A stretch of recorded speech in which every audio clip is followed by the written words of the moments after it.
ಪುಸ್ತಕದ ಓದ್ಬಿಟ್ಟು ಪುಸ್ತಕದ ಬದನೇಕಾಯಿ ಅಂತ ಇದು ಮಾಡಬಾರ್ದು. ಮೊದಲನೇ ಪಾಠಶಾಲೆ ಮನೆ ಅಂತಾರೆ. ಅಲ್ಲಿ ಒಬ್ಬರು ಮನುಷ್ಯರಾಗಿ ಹುಟ್ಟಿದ್ದೀವಿ. ನಾವು ಮನುಷ್ಯರಾಗಿ ಹೇಗೆ ಇರಬೇಕು ಅನ್ನೋದನ್ನು ಕಲಿಸ್ತಾರೆ. ಅದನ್ನು ಫಸ್ಟ್ ಕಲ್ತ್ಕೋ. ಆಮೇಲೆ ನೀನು 108 ಇನ್ನೂ ಓದ್ಕೋ. ಫಸ್ಟ್ ತಿಳ್ಕೊ ಅದರ ಅರ್ಥ. ಎತ್ಕೊಂಡಿದ್ದಾರೆ ಅನ್ನೋದಕ್ಕೂ ತೊಗೊಂಡಿದ್ದಾರೆ ಅನ್ನೋದಕ್ಕೂ ವ್ಯತ್ಯಾಸ ಇದೆ ತುಂಬ ಅಂತ. ಇಲ್ಲ ಇಲ್ಲ ಅಂತ ವಾದ. ಡೈರೆಕ್ಟ್ರು ನಾವು ಹಿಂಗೆ ನೋಡಿ ಇವಾಗ ನಗು ಬರ್ತಾಯಿದೆ. ಅಮ್ಮ hello excuse me, I am director ನಾನು ಇಲ್ಲಿದ್ದೀನಿ, ಒಂದು ನಿಮಿಷ ಶಾಂತವಾಗಿರಿ, ಹೇಳೋದು ಕೇಳಿಸ್ಕೊಳ್ಳಿ. ಇಲ್ಲ, ಇಬ್ಬರೂ ಮಾತಾಡ್ತಾಯಿದ್ದೀವಿ. ನಿನ್ನ ಹತ್ರ ಹೆಚ್ಚಿಗೆ ಮಾತಾಡುವಷ್ಟು ನನಗೆ ಇದಿಲ್ಲ, ಆಯಿತಾ?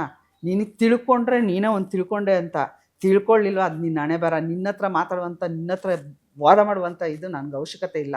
ನಾನು ಹೇಳಿದ್ದು ಅವನಿಗೆ, ನಿನ್ಗೆ ಹೇಳೋದಿದ್ರೆ ಅಲ್ಲಿ ಹೇಳು ಅಂತ ಹೇಳ್ಬಿಟ್ಟು ಇದು ಮಾಡೋಣ.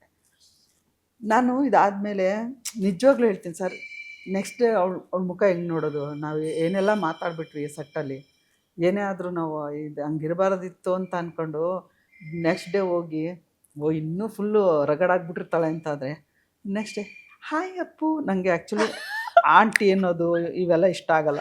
Sudden flip. ಆಂಟಿ ಅನ್ನೋದಂತೂ ನನಗೆ ಇಷ್ಟ ಆಗಲ್ಲ. ಅವಳು ಬಂದು ಇದು ಮಾಡ್ತಾಳೆ ಅಂತ ಅಂದ್ಕೊಟ್ರೆ ಹಾಯ್ ಅಪ್ಪು ಅಂತ ಅಂದು ನನಗೆ ಹೇಳ್ತಿದ್ದಾಳ ಅಂತ ನನ್ನ ಹೆಸರು ಹೇಳಿದ್ರು ಹಿಂಗೆ ನೋಡಿ, ಏಯ್